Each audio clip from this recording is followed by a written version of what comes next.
Hey guys, welcome to the channel. As you see in the thumbnail, what if Luffy trained by Joy Boy since his childhood? Before I start, please do support for more awesome content and subscribe my channel and like this video. Go support and follow the A-Lion Gleek for writing that awesome fanfic, and also make sure to comment on this story, link in the description. Let's start this video. The ocean was wild and dangerous. Full of monsters and mysteries, it had claimed the lives of countless people and would no doubt claim countless more. Even the most skilled, brave, and powerful of people were just as likely to die as they were to survive at the mercy of the ocean. But out of the entirety of all areas of the vast waters, none were more chaotic and fraught with potential lethality than the infamous Grand Line. Fraught with nigh impossible to predict random patterns of weather, savage monsters, and various other hazards and dangers, it took a special kind of sailor to even dare enter, let alone successfully survive. And even out of all of the people who had dared to sail through the Grand Line, precious few of them had even dared consider trying to sail all the way from one end to the other, let alone succeeded in doing such a task. But as it so happened, there indeed were people who'd done exactly that. But it was the very first such person credited to have done so that had made it all possible for those who followed, successfully or otherwise. And that man was none other than the infamous pirate and very first pirate king, Gold D. Roger. The pirate like no other at the time, and with his faithful first mate Silvers Rayleigh, his beyond talented navigator and future queen Portgas de Rouge, and the rest of their grand and loyal crew of pirates by his side, he had traveled the entire Grand Line from beginning to end and lived to tell the tale. And even better, he and his crew had managed to obtain a vast number of treasure. All of which they'd chosen to leave hidden on Raftel, the island officially considered the end of the Grand Line, but chief amongst this hidden hoard was one unspeakably valuable treasure known as the One Piece. Wealth, fame, power. Gold D. Roger obtained all this and everything else the world had to offer. All as a result of his successful travels through the entire Grand Line. Life could easily have been a truly amazing dream come true for him for the rest of his days following this monumental achievement. But fate was a harsh mistress and had other ideas. For not too long after the end of their voyage together and the day they'd hidden the treasure on Raftel, the entire crew had gone their separate ways. Only Rogue had chosen to stay with him, but even she'd eventually been forced to part ways from when fate had chosen to deal an even worse roll of the dice against him than had already been dealt. He had contracted a terrible illness that would have been guaranteed to eventually kill him on its own if he didn't end up dying earlier through some other means. And in the end, he'd chosen to willingly sacrifice himself to the Marines, the law enforcement and military personnel of the world, who'd long since considered him their enemy just like any other pirate.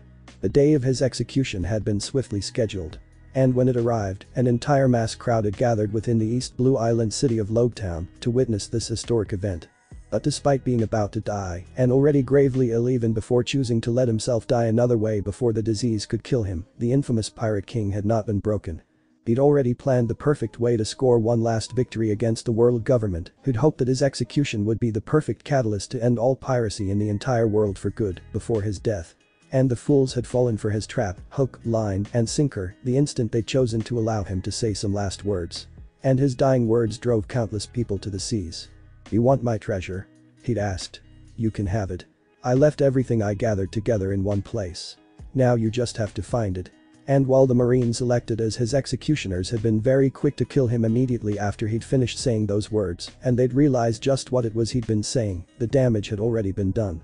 For while he hadn't said as much in explicit words, the implication was clear. Whichever pirate next made it all the way to Raftel and found the spot where all his treasure, but most especially the notorious One Piece, was hidden, would be his successor as Pirate King.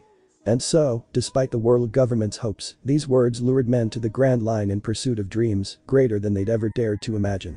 And just like that, the time known as the Great Pirate Era had begun. And over the course of this age, many of the pirates had tried, and many of them had failed. Some had come closer than others, but nonetheless failed. But in the end, out of all the many pirates who dared enter this adventure-filled race, one lucky pirate had managed, alongside his own brave and daring crew, despite vicious odds and horrible adversity, to make it to Raftel and find the treasure, including the One Piece. This pirate and now newly crowned Pirate King was a young man, never afraid to die, extraordinary in his own way, yet also chillingly similar to Roger in many other ways, named Monkey D. Luffy. And right now, the lucky pirate himself was currently standing proud at the edge of a cliff on his home island, a rather unremarkable East Blue locale known as Dawn Island. Unremarkable, but nonetheless home to the young Pirate King. It was evening, and he smiled, his dark eyes agleam as he watched the glorious sunset currently going on. It had been about 5 years now since that fateful day that he'd finally found the One Piece and become the new Pirate King. A lot had changed since then. and he was proud of it too. And while a lot of hard challenges, difficult choices, and painful losses had been faced both before and after that moment, he already knew that, with maybe one or two exceptions, he wouldn't have changed any of it if given the opportunity to do the whole thing all over again. And right now, as he stood there watching the sunset alongside 8 of his 9 loyal crew members, he found himself feeling very thankful indeed for having such good friends as the ones now standing right there alongside him. His days as a lonely little freak as a child on this very island were very much behind him now. I still find it hard to believe at times that we actually did it. Frankie turned his head to face Chopper the reindeer, a smile on his face, and his light blue hair, well complemented by the light of the setting sun. I know what you mean, reindeer bro. Ow. Super crazy adventure we all went on all those years ago. Ow. He nodded his head. But hey, it would be equally crazy to think that the whole thing didn't happen. The currently 22-year-old reindeer doctor thought to himself, currently in walk point, and then nodded. Heh, I suppose that's true. He looked back at the sunset, an almost childish look of glee on his face. Anyone agree? The other Straw Hats present chuckled. Even now, at his current age, Chopper still acted quite childish. I certainly do. The now 35-year-old Nico Robin nodded her head, her eyes closed and a serene look of calm on her face, as her dark hair blew gently in the soft breeze. I will also admit, it is quite miraculous that we all made it out alive, after all the various opportunities there were for at least one of us to end up drowned, torn limb from limb, or likewise dead in a horrible and agonizing way. Ah, Vince McSanji exhaled in contentment, his dark blue eyes briefly turning into hearts, and his ash blonde hair seeming to turn silver in the light of the setting sun. Only you could say something so morbid without ruining the mood, my sweet Robin Chuan. Verano as Oro snorted and rolled his single open dark green eye while keeping his arms folded across his and his swords in their sheaths upon his back. Don't let Viola hear that, he grumbled. Sanji instantly glared at the now 26-year-old Vertet swordsman upon hearing the snide mentioning of his wife back in the Grand Line country of Dressrosa. I heard that. Good. Zoro glared right back at the now 26-year-old Straw Hat cook. You were supposed to. The two rivals glared sparks between each other, seconds away from getting into yet another fight in their long history of petty battles. Ahem. Zoro and Sanji turned their heads, the latter audibly gulping, and saw Nami looking their way, her eyebrow raised, and a rather disapproving look on her face. The two rivals promptly sweat dropped and then turned their heads to face the sunset once more, promptly dropping the earlier subject between them. Right now, they had especially good reason not to get on their navigator's bad side. Nami looked back at the sunset as well, smiled back on her face as her long orange hair blew gently in the breeze. The now 25-year-old navigator of the Straw Hat Pirates really couldn't have felt happier than she did at that moment, brief irritation at Zoro and Sanji, almost getting into yet another fight notwithstanding. She could still remember her terrible days under Arlong's cruel and despotic custody. But now, her life, despite multiple ups and downs before and after the fateful discovery, had become far happier than she'd ever expected she'd ever have after becoming a pirate, something that she'd used to hate with a burning venom, thanks to her experiences with Arlong. Ah, I feel so happy with watching this beautiful sunset alongside so many of my dear friends that I could easily start crying my eyes out with tears of joy. Oh but wait, I have no eyes. Yo-ho-ho-ho. Skull joke. The rest of the Straw Hats briefly rolled their eyes at Brook's comment. You and your skull jokes, said Zoro. The skeleton musician of the Straw Hats chuckled and rubbed his skeletal hand through his dark bushy afro. At 95 years old, Brook was still doing quite well in life, or technically on death. Being the more or less immortal being he currently was, it was only natural. Yeah, well just let it be remembered guys, that there were plenty of moments back in those years where we'd never have made it to this current point alive if it hadn't been for me and for the mighty and brave Sniper King. The Straw Hats all chuckled and looked at Usopp. Even at 24 years old, the Straw Hat Sniper was still the lovably braggadocio's cowardly lion that he'd been during their search for the One Piece. And they loved him for it. Frankie patted Usopp on the back, hard. You can super say that again bro. The 39-year-old cyborg nodded his head. In fact, I'm sure the same could be super said about all of us. Usopp pouted at the brief deflation to his ego, and Nami chuckled. Then she looked to Luffy. You know, she said. You've been awfully quiet right now Luffy. The other Straw Hats all thought to themselves and then looked at Luffy. Now that Nami had mentioned it, their captain had been rather quiet over the last few minutes. Luffy took a deep breath and then exhaled, sighing in content. He reached up and lifted his iconic straw hat off of his head, letting his short but messy black hair flow in the wind. He looked at his hat, briefly remembering what had happened when he tried to give it back to its previous owner once his quest to find the One Piece had finished. 5 years ago. What do you mean you don't want it back? Shanks chuckled, a warm smile on his face as he reached up with his single hand and rubbed it through his dark red hair. I mean, I don't want it back. Simple as that.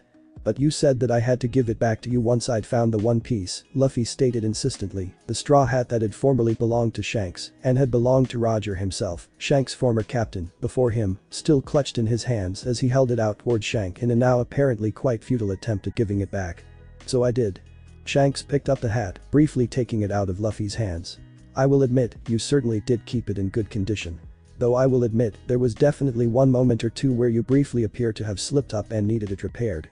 Oh yeah, Nami had to sew it a couple times, Luffy admitted, chuckling in spite of himself.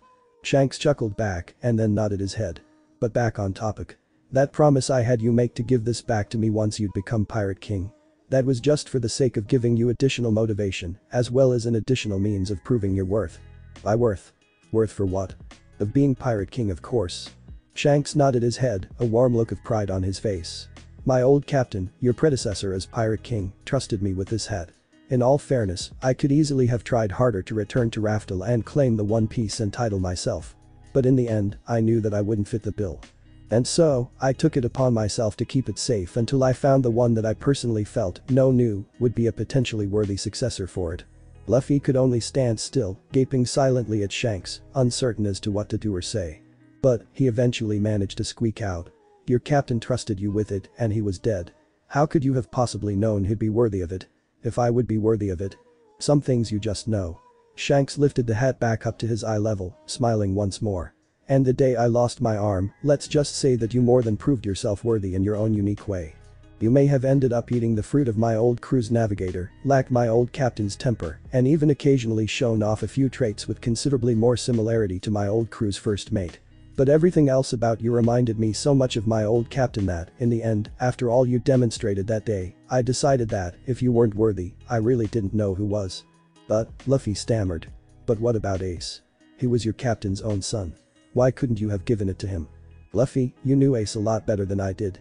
He may have been willing to take his father's title, but tell me this, Luffy. Do you really think he would have wanted anything else to do with his father? Luffy thought to himself and then nodded his head, sighing in half fondness over the memory of Ace and half lingering sadness over his brother's tragic death. No, he admitted. He wouldn't have. Shanks nodded his head, a clear I rest my case look on his face. Don't get me wrong, Luffy, Ace would have made a fine pirate king in his own way. He was already technically a pirate prince after all by virtue of having the previous king as his father. But in the end, he chose to give that chance up in favor of saving you. He briefly gazed at the X-shaped scar on Luffy's, all that remained of the savage burn that the dreaded Admiral Akainu had inflicted upon him over the course of the Paramount War at Marineford. And the Admiral had been more than willing, capable, and prepared of dealing another blow not long afterward that would almost certainly have killed Luffy if Ace hadn't jumped in the way in time to take the blow instead. Then he looked back in Luffy's eyes. Ace may have taken a while to come around to it after first meeting you, but he loved you like a brother. And he obviously both still loved you that way and thought you'd be a worthy pirate king when he saved you and died at Marineford. And while I don't have that same brotherly love for you that you, Ace, and Sabo shared, I still consider you worthy just as much as Ace himself clearly did. And with you having successfully found the One Piece, and with everything that's unfolded over the last few days since, you've only proven me and Ace more than right in those beliefs. He shook his head briefly, a bemused look now coming on his face. I will admit, the world will certainly never be the same after all the chaos that's unfolded. But as much as I mostly tried to keep things peaceful up to the point it all started unfolding, I suppose I'll get used to it in time. I certainly know Makino and Goda knows how many others will. He took one last look at the hat and then back at Luffy. But to make a long story short, you're the Pirate King now and have proven me and Ace both very much correct in believing you to be worthy. And now that you're king, well, a king does need a crown. Roger chose to let this hat be his crown, despite being more than capable of choosing to use a more traditional crown, and he trusted me enough to let me keep it safe for him in the time it took to find a worthy successor. He slowly started lowering the hat back towards Luffy's head. And now, with you as the new Pirate King, I believe that this hat will be just as appropriate of a crown for you as it was to Roger, and no doubt would have been for me or Ace, if either of us had ended up becoming Pirate King instead. He finally placed the hat fully back in place on Luffy's head. And now that you're king, I can assure you that you'll now need this crown much more than I will. Luffy briefly looked upwards towards where Shanks was now holding the hat back in place upon his head. Then he sniffled and had to wipe slight tears from his eyes once Shanks had retracted his hand from the hat. I thank you, Shanks. I don't know what to say." "Then don't say anything," Shanks suggested firmly, but kindly. "At least not yet. For now, do something, anything you think would be appropriate." The re-dared captain of the Red Hair Pirates and former loyal crew member of Gold D. Roger himself looked to the sun. In his dying words, "My old captain and former king was able to spark the beginning of a new golden age for all piracy." And years after his death, his friendly rival Whitebeard managed, with his own dying words, to spark a second such major era for piracy. With you as the new king, you now have the opportunity, in one of your first actions of your well and truly unchallenged reign, to spark a third such era. Of course, considering all that's happened over the last few days since you found the One Piece, such an era may very well have already begun at your hands. But whatever you do or say today within the next few hours following the end of all that chaos could yet be a major deciding factor that determines whether or not it truly lasts and leaves an impact. He nodded his head, proud smile returning to his face. "But I trust that you will have no problem in succeeding in such a task." Luffy gulped, thought to himself, and then nodded, a warm smile of his own on his face as he gazed in the eyes of his old idol. "Thank you, Shanks. I promise I'll do my best like I always do. And that's all you need to promise when it comes to me." Shanks took one last look at the sun. "Well, I suppose I'd best leave now. I'm sure Ben, Rue, Yassip, and the rest of my crew still alive after all this chaos are waiting for me. And I'm sure it probably wouldn't hurt to drop by Makino's to let her know completely for sure that I'm alright after all those scares." He looked at Luffy.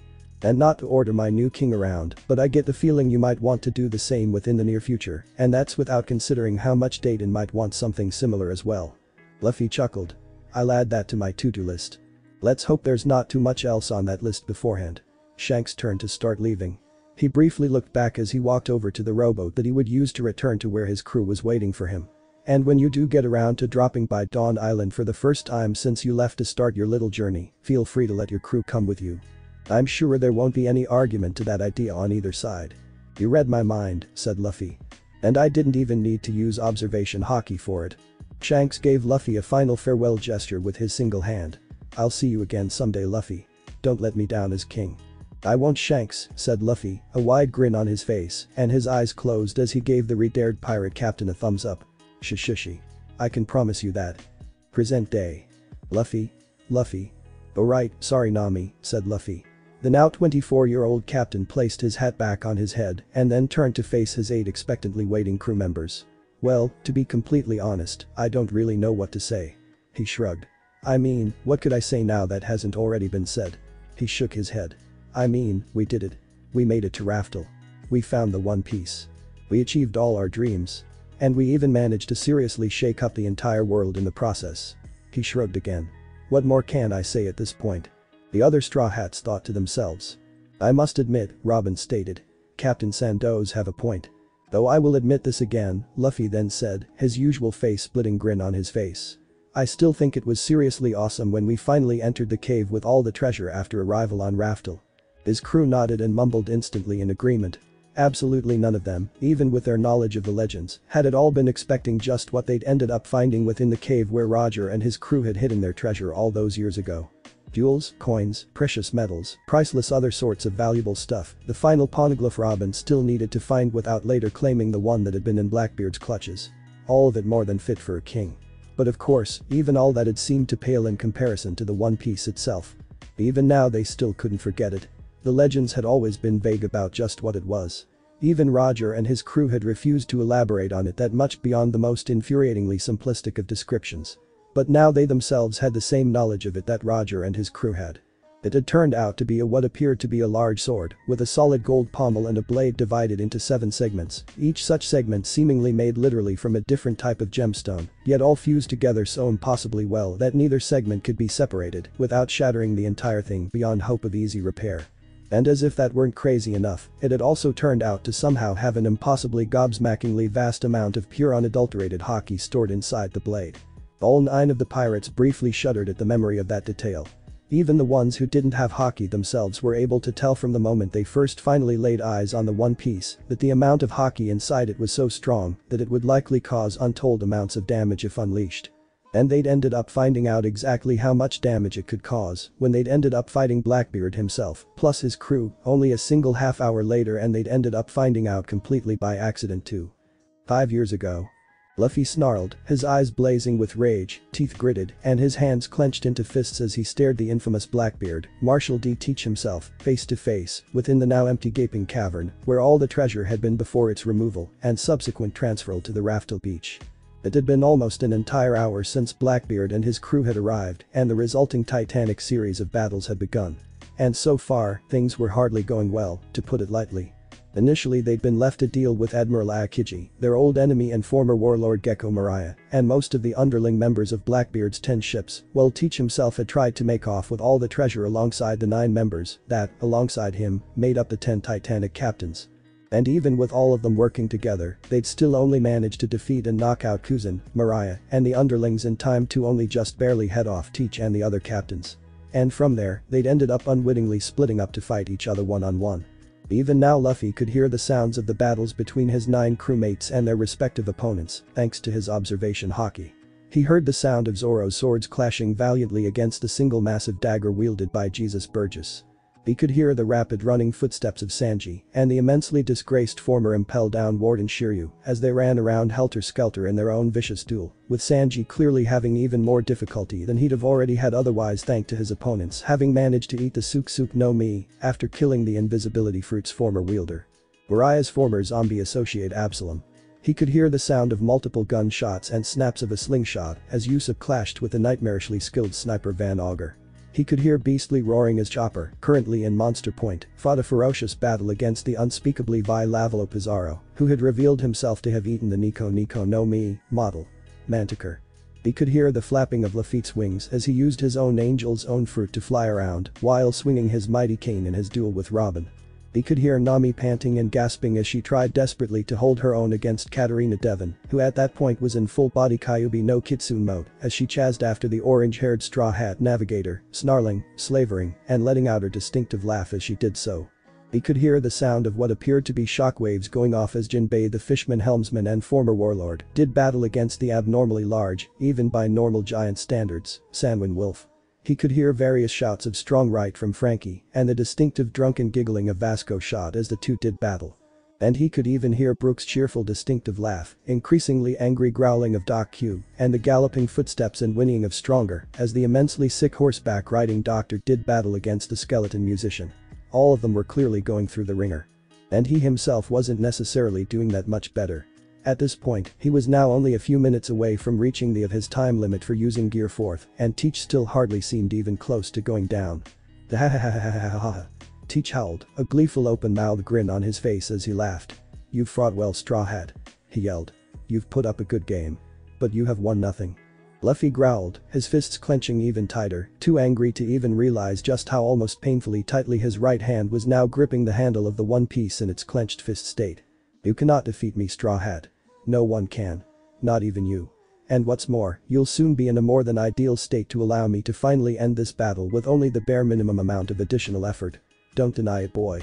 You don't have much time left now before your current state of power ends and you are left powerless, unable to even move. And once you're at that point, you'll be completely helpless to do anything as I kill you. And it's not like your precious crew have it any better. I know you can hear how they're currently faring against my own trusted Titanic captains." And at that moment, Luffy found himself infuriatingly hearing the sound of each of the 9 Titanic captains' distinctive laughs going off alongside the panting and gasping of his crewmates as they grew progressively weaker. "You're wrong," Luffy spat, desperate to keep it together. "It may not look like it, but my crew and I will win. I will win. Zahahaha. I'd love to see you keep trying." Blackbeard shook his head, amused grin still on his face. "But face the fact, Straw Hat. You've already lost." Without warning, he unleashed a shot of the Gurugura no Mi powers he managed to somehow acquire after the death of that fruit's previous user Whitebeard to go alongside his Yami no Mi powers. Luffy shrieked in surprise and pain as he was sent flying backward against the cavern wall behind him upon getting hit. "You cannot defeat me."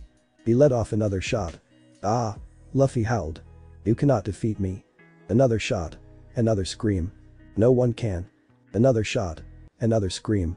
"Your brothers, Ace and Sabo, couldn't defeat me." Boom. "Ah. Your own father and grandfather couldn't defeat me." Boom. "The Admirals themselves, Fujitora, Kizaru and Akainu couldn't defeat me." Boom. "Sengoku couldn't defeat me." Boom. "Whitebeard couldn't defeat me." Boom. "My own fellow Yonko and your precious idol, Shanks himself couldn't defeat me." Boom. And if I had ever gotten the chance to fight against Shanks' former captain and Whitebeard's old friendly rival, I'm entirely convinced that not even he would be able to defeat me. Boom. And you and your precious friends most definitely won't be able to defeat me either. Boom. Ah. Zahahahaha. Admitted Straw Hat. You have no chance against me. You barely even had any to begin with. Give up now, Straw Hat. You've lost. You and your friends are going to die soon enough anyway. So you might as well make it easier on yourself now. Well, you still can. Luffy hissed, his eyes narrowing with a venomous glare in them. I'd rather die. Then die you shall. Blackbeard raised his hands, both of them glowing with the distinctive shadowy energy of his Yami no Mi powers. And then, with a triumphant laugh, he sent a gigantic stream of it pouring against Luffy. The young captain hissed in pain as the shadowy energy crashed into him. The pain, combined with the still ticking of the soon-to-end time limit of his Gear 4th state, was almost enough to make him collapse and lose consciousness. Zahahaha. Prepare to join your brother, boy. Prepare to die. Yah. Aru. Blackbeard briefly paused, all the other sounds of battle briefly coming to a halt as well as the sound of Nami's shriek, Devon's howl, and a burst of what, a few minutes later, they could all now feel appeared to be Conqueror's haki. For what seemed like an eternity, Luffy and Blackbeard gaped in the direction they'd heard the shouts and felt the presence of haki. Luffy thought to himself in shock. Was that Nami? But then, about a minute or so after the haki had dissipated from the area, the sound of Devon growling split the air, followed by a snarling yelp, which in turn was followed by a surprised and pained shriek from Nami. Ah. You're unfufufu, the Kitsune woman laughed as, outside the sight of Luffy and everyone else on the island, she leaned her head towards the face of the woman she just now pounced on. A very good try and quite an unexpected move. I'm sure that with a little time and training, you'd be just as much of a master at this rare art as your precious captain. But unfortunately, your time has come to end. Any last words? Luffy heard Nami sniffle, seemingly on the verge of tears. Luffy, he heard her say. He helped me. Devon only laughed upon hearing this, a sound that made Luffy feel suddenly immensely angry, even while still completely engulfed by the suffocating shadowy energy of Blackbeard's attack. He clenched his fists even tighter, feeling an impossibly vast amount of haki larger than even the largest amounts he'd mustered up prior to this moment swell up inside him, completely unaware that not all of it was necessarily coming from him. No, he thought to himself. I'm not going to lose now. I'm not going to die now. Not like this. Well, it would appear that your precious navigator will be the first of your crewmates to die, Blackbeard purred. He chuckled. And you shall not take long to follow. In a flash, he resumed adding more dark energy to his attack. But Luffy was no longer being affected. Completely ignoring the suffocating effect of the darkness around him and also the pain he'd already been inflicted with beforehand, as well as even his own rapidly depleting energy, he stormed his way through the darkness. After only a single minute that felt impossibly longer from his point of view, while Devon was still laughing in triumph while preparing herself mentally for the killing blow she planned to deal against Nami, the rest of the Titanic captains were giggling as well as they waited to hear their associate deal the coup de grace to the Straw Hat navigator. And the other Straw Hat pirates were panting and gasping, so weak that they could barely even stand, let alone escape their own paused battles to try to help Nami. Luffy stepped completely out of the darkness of Blackbeard's attack. The older pirate captain gaped, his eyes widened in stunned shock. What the? How? Teach yelled, gaping incredulously at the sight of Luffy standing tall after having literally walked right out of the darkness attack, despite his increasingly weakened state. You're wrong. Luffy roared. I'm not going to lose against you. I'm not going to die here today against you. And neither is my crew. He drew back his right fist, mustering up just the right amount of energy for one final strike. I'm going to defeat you, Teach. Luffy roared, feeling the raw power in him burn savagely as he prepared himself for striking the devastating blow he was currently preparing to send the terrible rival pirates' way. I'm going to win. Why? Simple. He started swinging his right arm in circles as he wound up his attack. I am Monkey D. Luffy. I'm the captain of the Straw Hat Pirates. I'm the one who made it here to Raftel before you. I'm the one who found and claimed the One Piece before you. I am the Pirate King. In a flash, he sent his right fist rocketing straight at Blackbeard's stomach, his right arm extending with it. And with a resounding boom, his fist pounded into the villainous pirate's stomach, sending him flying backward before coming to an immensely painful stop with his back against a cavern wall opposite the one Luffy had been sent flying into. Teach slammed against said wall with a colossal impact, causing the wall to crumble and attracting the attention of both captains' respective crews. Luffy unclenched his fist and drew his arm back to normal length, glaring hatefully into the stunned face of his enemy. But it wasn't until the Straw Hat captain had noticed the almost white-faced looks of shock on their faces when he looked back at Blackbeard and nearly turned white himself when he saw the One Piece stabbed into Blackbeard's stomach. He gaped at the sight of the impossibly valuable treasure jammed into his rival's stomach. He'd completely forgotten that the One Piece had been in his hand when he'd used the hand in question for his recent attack. He looked at his right hand, still shocked and uncomprehending at what he'd just managed to do. Then he heard a weak chuckling coming from ahead of him, and he looked back at Teach, who now seemed to have an oddly respectful look on his face. "Zahaha," Blackbeard chuckled weakly. "Well, it would appear I was wrong. You have defeated me. We both put up a good game, and I've lost. I guess you're an even more worthy opponent than I was already starting to consider you to be, boy." He weakly wrapped his left hand around the hilt of the One Piece. "Well then, I suppose this is the end for me. Your time has come, boy. Long live the king." Zihahaha. Immediately after Blackbeard had said all this, the sound of rapid pounding and throbbing began to fill the air as the One Piece started to glow and pulsate with raw haki. Luffy had just enough time to fully realize just what was about to happen, only to then collapse onto his back as a result of Gear 4 finally ending, when the One Piece then suddenly unleashed an explosive shockwave of impossibly powerful haki. Present time. Topper shuddered at the memory of what had unfolded immediately after that impossibly powerful explosion of haki. "I still can't believe we all made it out alive after that, and with the One Piece and all the other treasure too." "I know how you feel," Sanji agreed. He shuddered as well. The haki explosion had been powerful enough to cause the entire cavern and mountain on Raftel to start crumbling and collapsing. The Straw Hats had only just barely mustered up the energy to run. But they'd only further increased their own risk of getting crushed in the avalanche when Nami had just simply refused to leave without Luffy, with the rest of the crew all gradually agreeing to go with her to get their captain out safely. And while it had taken a serious amount of effort and luck, they had managed to get their captain up on his feet so they could sufficiently drag him along with them, reclaim the One Piece from Blackbeard's stomach, and make it all the way back to the beach where the Thousand Sunny and all the Raftel treasure still waited in time to avoid getting crushed to death by the crumbling mountain. Crazily enough, Kuzan, Mariah, and a sizable number of the Blackbeard pirate underling crew members had also managed to escape while the Straw Hats were busy going back for their captain. But Blackbeard himself, plus his 9 Titanic captains, were not so lucky. Blackbeard himself had already been fatally wounded by the stab wound Luffy had accidentally given him with the One Piece and had died instantly the moment the haki explosion had gone off, whereas his 9 most high-ranking crew members all left too weak, mind-addled, and paralyzed by the haki explosion to react in time. That all ended up crushed to death under the rubble of the collapsing mountain. "I still can't believe that I actually killed him," Luffy admitted. He shook his head side to side. "I'd completely forgotten that the One Piece was even in my hand when I punched Teach. And that haki explosion. I never would have expected that to happen. Well, at least his death was accidental." Zoro nodded his head after saying this, an almost sage-like look of somber resignation on his face. "That's certainly more than can be said for what happened to Kaido." "Oh yeah, that's right," said Nami. She shuddered at the memory, and so did most of the other Straw Hats.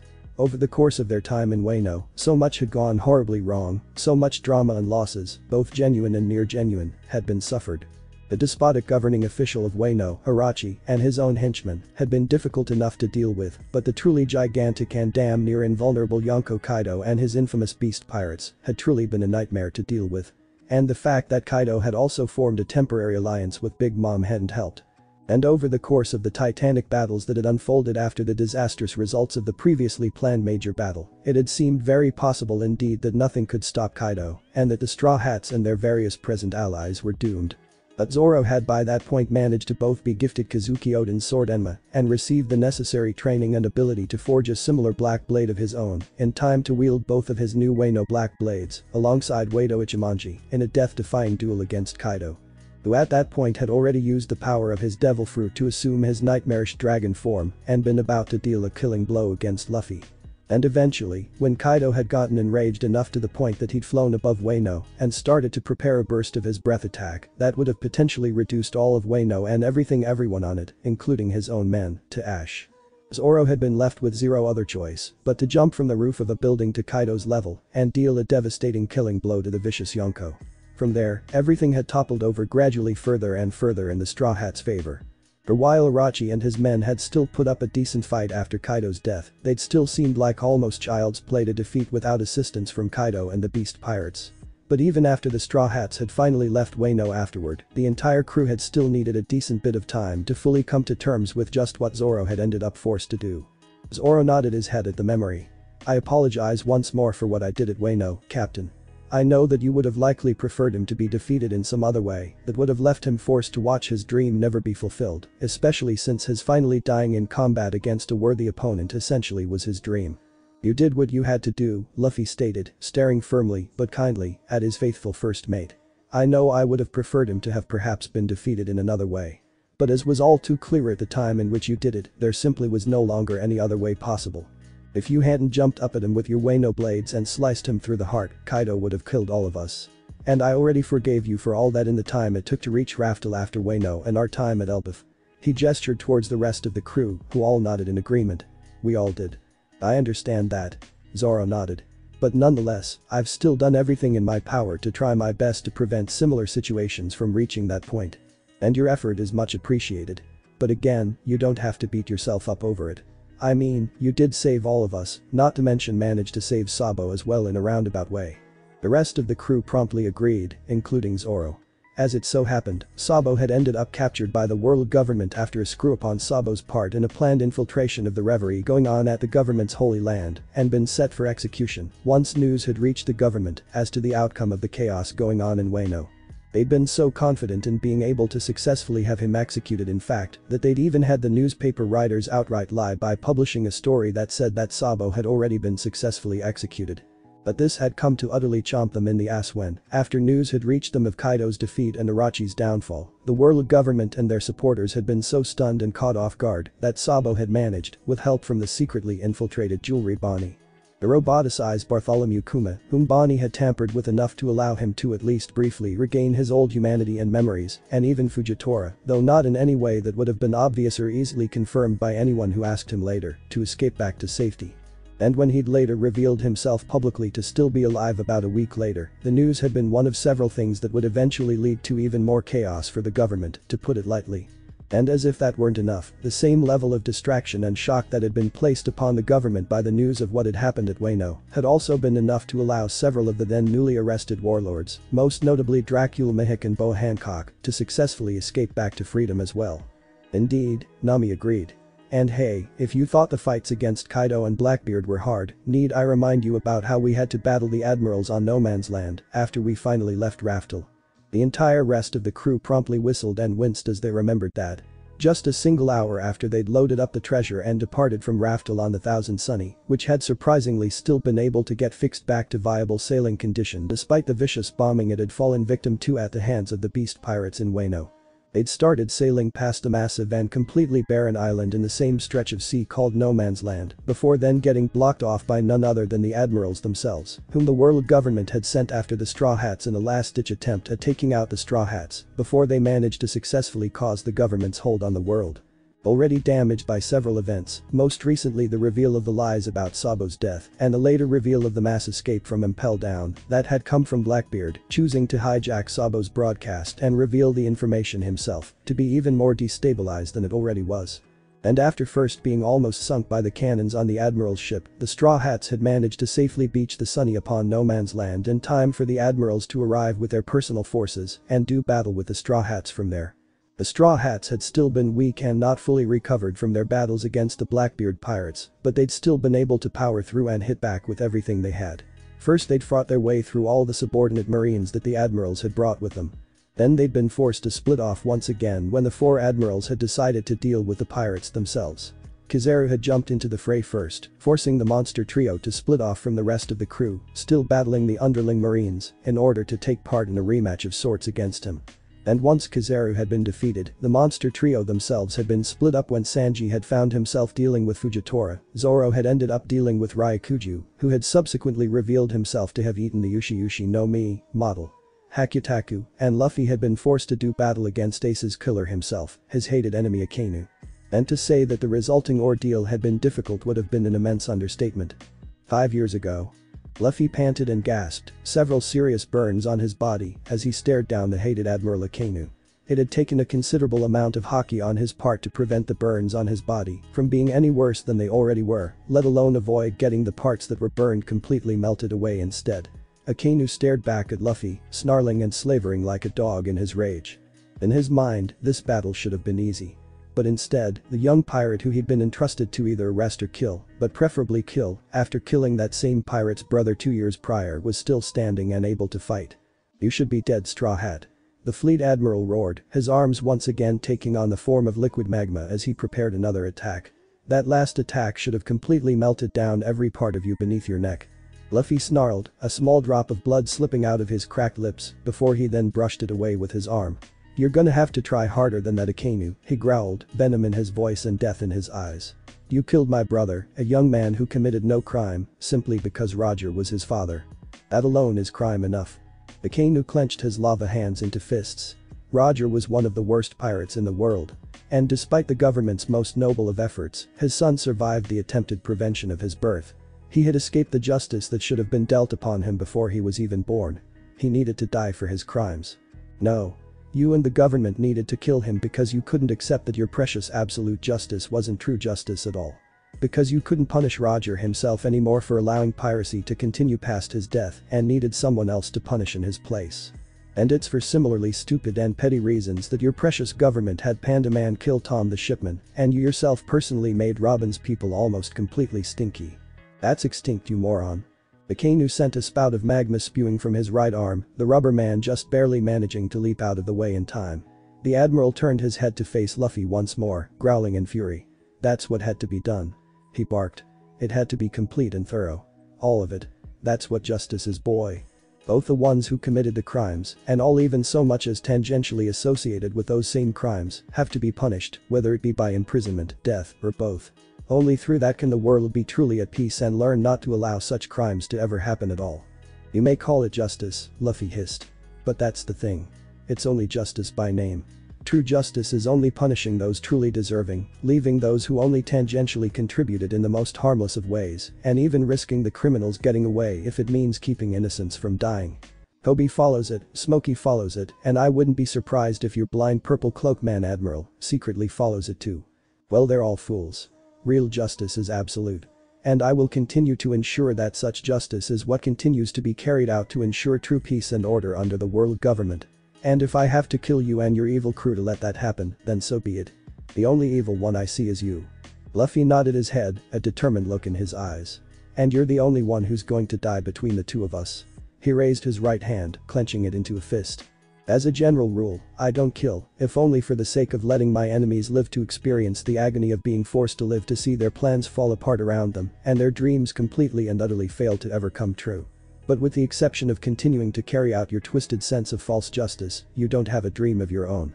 And that, combined with you killing my brother, is all the reason I need to make an exception out of you. And unlike Blackbeard, your death I plan to have be completely on purpose." "Brave words coming from a whelp such as you," Akainu snarled, the magma his arms had turned into bubbling and steaming with heat. "But you'll need impossible luck to even hope to achieve such a feat.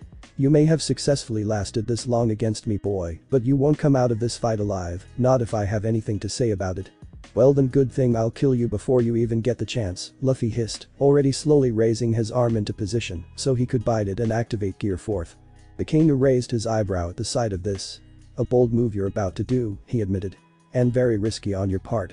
Assuming I don't kill you myself while you're still in that state of power you're about to activate, then there'll be no other outcome to unfold but your own death if you fail to defeat me before your time limit in that state runs out. It's a risk I'm more than willing to take if that's what it takes. And out of respect for just how long you've already managed against me, I'll allow you the chance to try." The admiral rammed his right fist against his left palm, an emotionless glare on his face. Then his entire body turned to magma and the resulting amorphous mass of molten rock expanded to the size of a mountain before then taking on the form of a gigantic three-headed dog made completely out of magma. "Don't keep me waiting, boy," the center head snarled, practically spitting out the last word. "It's time we both end this now." Wish granted. Luffy and Akainu both had time for their eyes to widen upon hearing this unexpected additional voice in the area before they both turned to face the voice's direction in time to see Nami standing on top of a nearby cliff while pointing her sorcery cleam attack at the sky directly above Akainu. Weather egg rain tempo. The attack was launched into the sky, at which point it exploded and unleashed a torrent of rain down upon the giant three-headed magma hound. The beast had roared and swung its paws around in an attempt to strike Nami, only to release the water stored within the rocky walls of the canyon he and Luffy had been positioned in, adding to the water already pouring on him from the rain tempo Nami had summoned. Luffy had only escaped purely by giving in to gut instinct and jumping up to where Nami was positioned before he could get himself engulfed by the water as well. By the time Luffy had fully reached Nami's position and all the rain and water had disappeared, Akainu had been completely solidified into rock. As Luffy gaped at the statue that had once been his hated enemy, Nami panted and heaved and then blew some smoke away from the tip of her claim attacked. She then glared at the statue. "That's for making my captain cry," she snarled. "Why did you do that?" Nami looked to her right, her eyebrow raised at the sight of the stunned, half-angry and half-sad look on her captain's face. "I'd say I saved your life. Your welcome would be nice." "You don't understand." Luffy pointed at the statue. "He was mine to defeat. Mine." Nami sighed and nodded her head. "I know how you feel about Akainu." She looked at Luffy, a now much calmer and sympathetic look on her face. "But you wouldn't have lasted much longer if I hadn't just now helped. I know you're freakishly strong and had Haki backing you up. But look at yourself, you can barely even stand now. You could barely even stand when I arrived. If I'd allowed you to attempt what you were about to do, there was too much chance that you'd lose and die. And I'm sorry Luffy, but I couldn't risk that." Luffy panted and gasped, his mind conflicted over what Nami had told him. "But Nami." "Please Luffy," Nami stated, her face still sympathetic and understanding. "You had your fight with him, and now, with some help from me, you've won. Please, accept as much." She nodded her head, a warm smile on her face. "You'd already done so much for me. It was about high time I did something for you." Luffy thought to himself, sighed, and then let a half-warm and half-sad smile come on his face. "I suppose that's true." Then he glared past Nami at the statue that Akainu had been turned into. He prepared his fist. "But at least let me smash that statue." Nami quickly stepped in between Luffy and the edge of the cliff. "I can't let you do that Luffy," she then stated upon seeing Luffy's face take on an irritated glare. "Nami," said Luffy. "Get out of the way." "Luffy, I'm serious."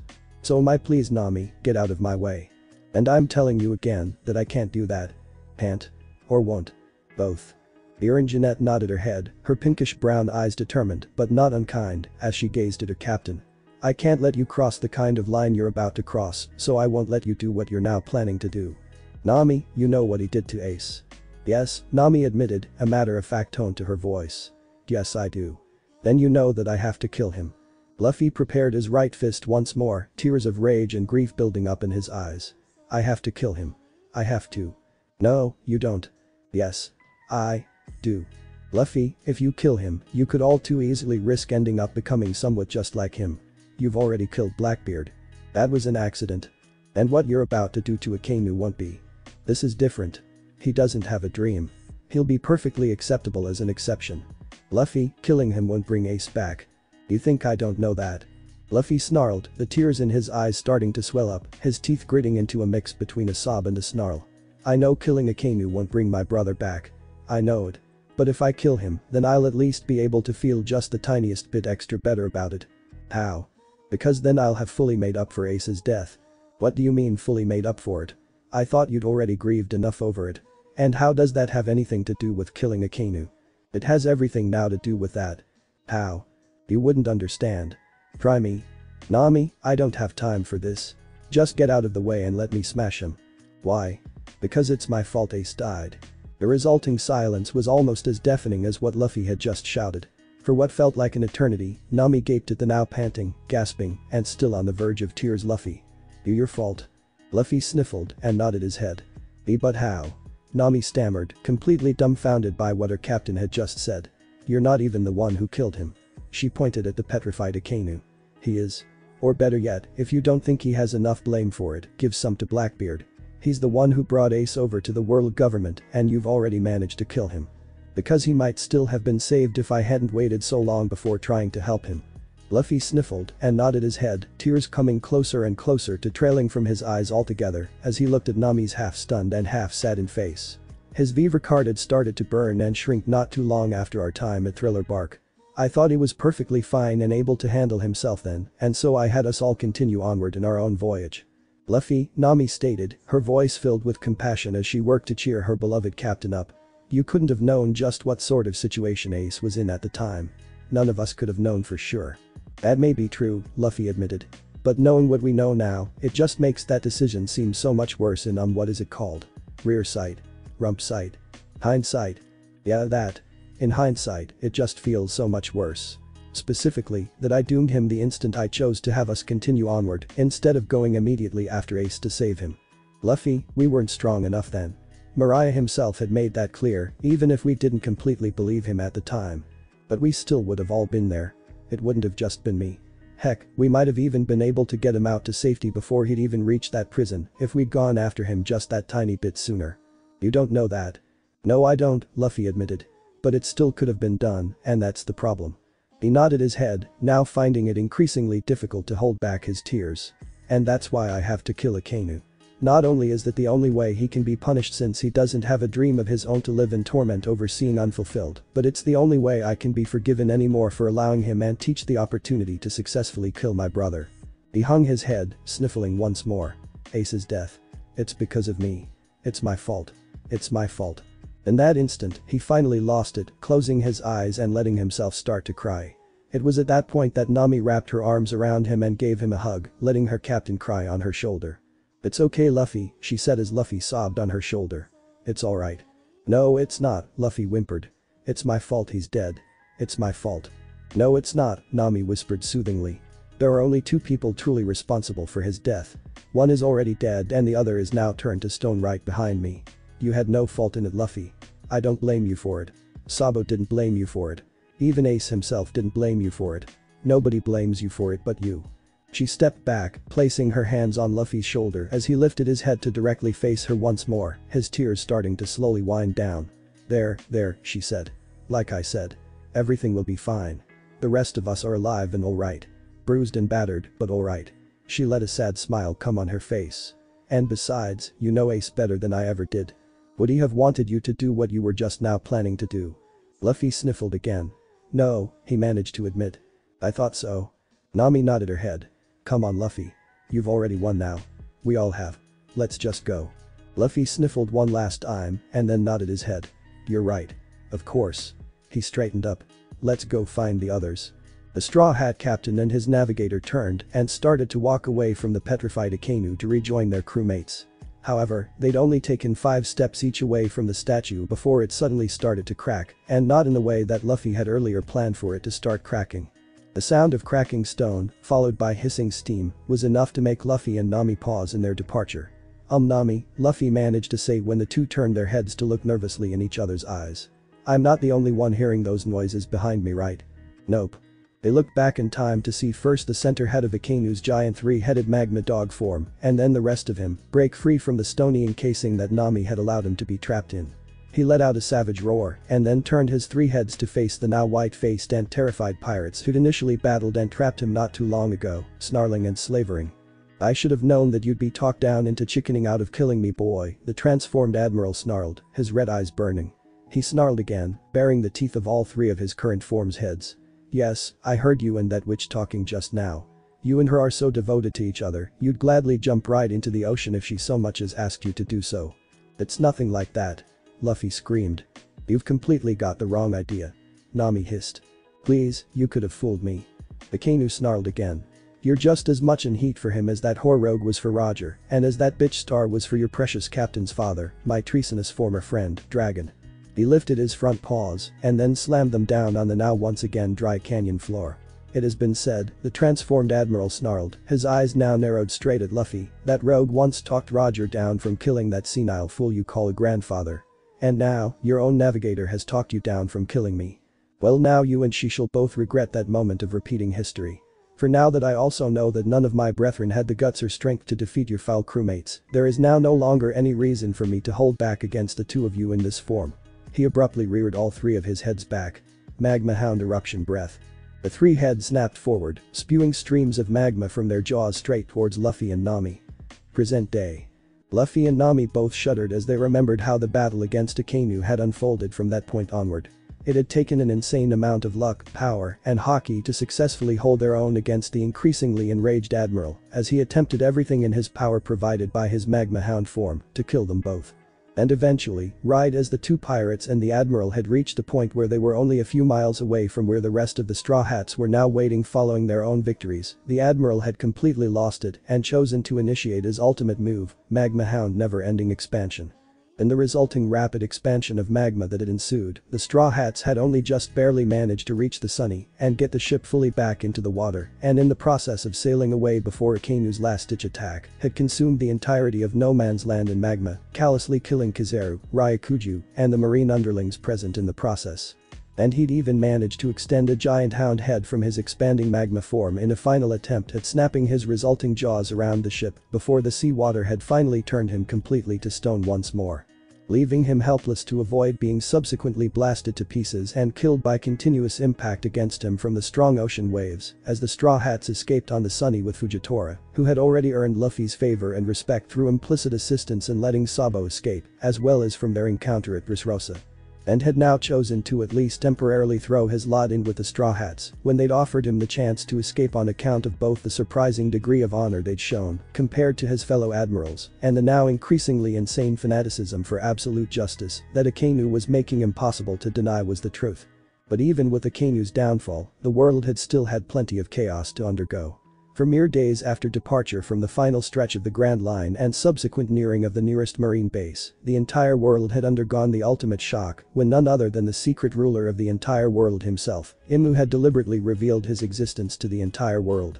At this point, the Hidden King, in fact an immensely powerful Skypian similar to the Straw Hats' old enemy Inaru, had been so beyond outraged at the continued survival of Luffy and the Straw Hats, as well as the deaths of 3 of the most powerful marines and implicit betrayal of a 4th, had chosen to throw all caution and reason out the window and allow his existence to be made public to the entire world.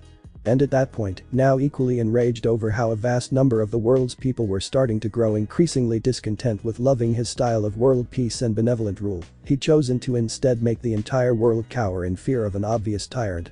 And as his first act, immediately after callously using the powers of a nameless fruit that had been forbidden from ever being consumed by a mortal, such as him for religious reasons, to kill all of the Elder Stars and trap the celestial dragons on a separate island just off the coast of the Red Line, he had declared war on the Straw Hats, while also daring anyone who wished to join in alongside him or them to come take part as well. And from that point, the Straw Hats, plus a massive number of revolutionaries, remaining members of Whitebeard's old crew, pirates, and other warriors of various divisions, had all arrived at where Imu had demanded he be met to start the war he'd declared. And in the ensuing chaos, there had been multiple casualties. Most notably, Ace's old friend and fellow Whitebeard crew member Marco the Phoenix had been amongst the first to die after he'd been blasted through the heart by Imu's holy light beams when the now no longer secret king of the whole world had still been addressing the newly assembled army, willing to fight him and what few loyalists he still had. All for no other reason than to prove that he was serious. But only minutes after Marco's death, a truly epic series of battles had ensued. Massive amounts of damage had been dealt to Mariajois and other areas that served as the world government's home continent on the Red Line. But the truly biggest battle of them all had occurred between Luffy and Imu. And even more crazily, not only had Sabo managed to join in, but so had the completely unexpected and wreathed in flames spirit of Ace. And from there, the 3 brothers had managed to fight an epic battle together against the vile king of the world, just long enough for Nami, whom Luffy had entrusted with the One Piece prior to his battle against Imu, for precisely the task she'd ended up doing on his suggestion, to stab the One Piece into the Stone of Unity. Long revered in the legends to be the main foundation point for the Red Line, after the 7 separate continents it had once been had ended up joined together through the powers wielded by the Poneglyph Rider Joy Boy. And as a result of the hockey within the blade being unleashed, the entire Red Line had, as Joy Boy had tragically predicted, would need to happen when he'd written the poneglyphs, split apart back into the 7 separate continents it had once been. And over the course of the splitting of the Red Line, not only had Fishman Island also been affected by the resulting shockwaves to the point of complete destruction as Madame Shirley had predicted, but Imu himself had ended up falling, kicking and screaming. His death in the water that had filled up one of the gaping fissures that had erupted into existence over the course of the Red Line splitting. And from there, the rest had been glorious history. Frankie whistled as he remembered all the chaos that had unfolded over the course of the war against Imu. Talk about a royal pain. Ow. You know, speaking of royalty. Sanji looked at Zoro, a smug smirk on his face. I still can't believe you turned down the chance to live as royalty in Wano. Zoro sighed and rolled his eye in annoyance. During their adventures in Wano, it had come to light that, much to his own shock as much as everyone else's, he was a member of one of Wano's most high-profile families. Specifically, he was a distant relative of none other than the samurai Shimotsuki Ryuma, whose zombie he himself had personally fought on Thriller Bark. And ever since that knowledge had become public knowledge amongst the Straw Hats, Sanji had never let Zoro live that fact down, let alone the fact that he'd chosen to stay with them instead of staying in Wano and taking full advantage of the honor and prestige he would have been treated with as a legacy of the Shimotsuki family. "I've already told you before," Zoro grumbled, "I'm a warrior, not a politician. That kind of life would not have really worked for me. Besides," he folded his arms across his dot, "I've really gotten far more accustomed to working for a living alongside you guys. And that in mind, I'm not entirely certain that the Shimotsuki family is quite the same level of prestige as being outright royalty like the Kazuki family." "Same difference," Sanji purred, a cheeky grin on his face. "Well, need I remind you that you turned down life as royalty as well, Mr. Third in line for the Germa Kingdom throne?" Sanji chuckled, not letting the jibe about his own royal lineage affect him. "Oh, but I've since married right back into royalty." He struck a pose as if to say, "Behold. Feast your eyes on consort of Princess Viola of Dressrosa. And that's certainly more than can be said for you. You turned down chance to live as a royal in Wano and married a commoner marine." Zoro snarled upon hearing these words. "Yeah, well, you know what? If you really want to get on someone's case for turning down the chance to be royalty, get on his case." He pointed at Luffy as he said those last few words. "Last I recall, he turned down the chance to literally be king of the whole world."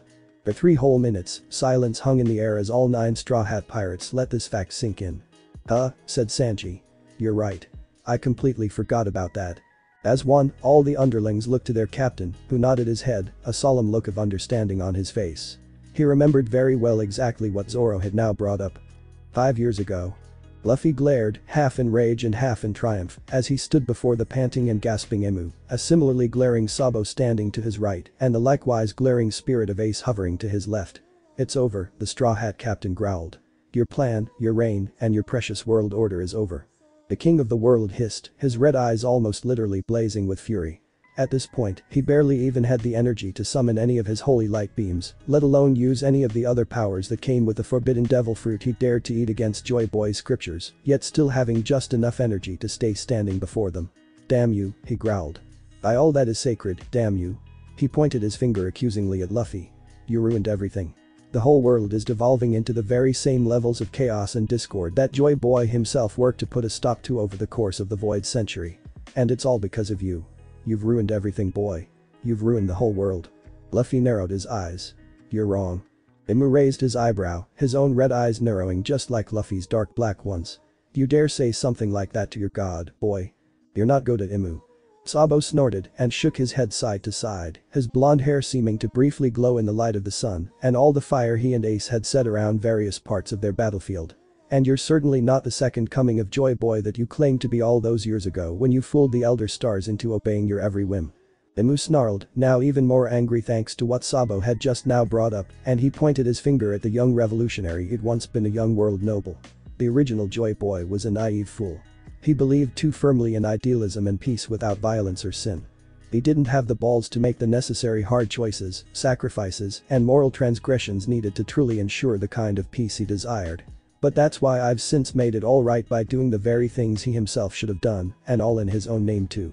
Or at least, that's how I had everything before so many revolutionaries like yourself and pirates like your brothers broke it and sent it all to hell all over again. Once again, you're wrong." Ace nodded his head, the ethereal flames coating his ghostly body flickering and burning in the light. "You accuse us of breaking the world, but you yourself and your precious world government had already broken it by taking Joy Boy's own ideas and twisting them into hypocritical and sinful shells of what they were supposed to be, and all under his own name." He nodded his head again.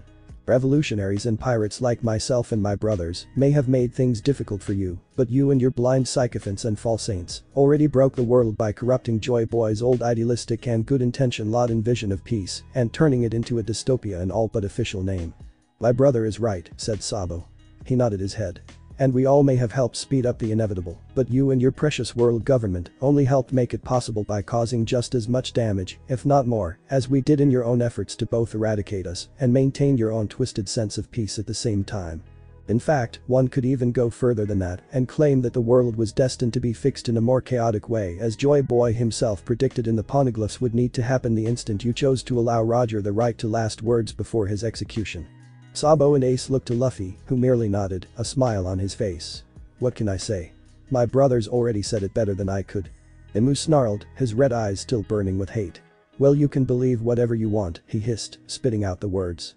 He took a step forward, his right fist clenched, red eyes blazing, and white hair seemingly turning golden in the harsh light of the sun and flames around him. But I can still make things right again.